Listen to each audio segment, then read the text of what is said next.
Umaapela ng tulong ang lokal na pamahalaan ng Socorro sa Surigao del Norte para sa mga miyembro ng inaakusahang kulto roon.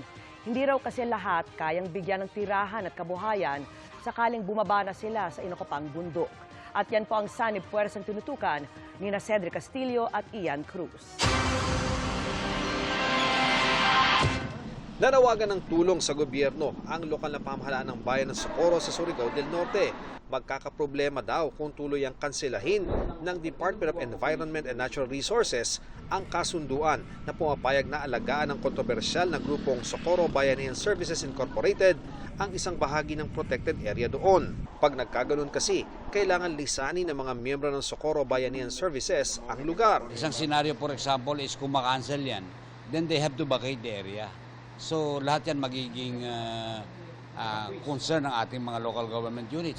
Pero ayon sa Socorro LGU, hindi nila kayang tulungan lahat dahil merong mga wala nang babalikang bahay at may mga mamumroblema sa kanilang ikabubuhay. Hindi talaga namin kaya sa LGU.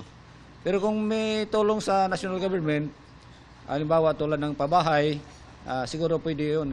Sinispindi ng DNR ang kasunduan dahil sa mga paglabag ng grupo kasama na ang pagtatayo ng mga bahay at istruktura sa sitio kapihan na nasa loob ng protected area.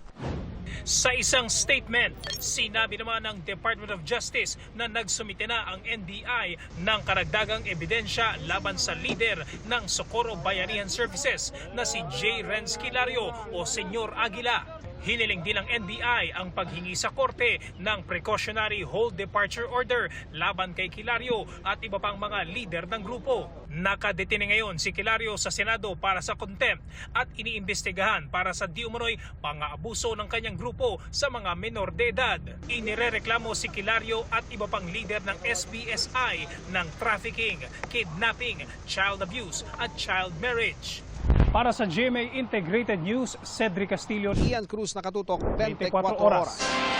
Mga kapuso, kasama nyo kami 24 oras. Mag-subscribe sa GMA Integrated News sa YouTube. Sa mga kapuso abroad, bisitahin ang GMA Pinoy TV at www.gmanews.tv.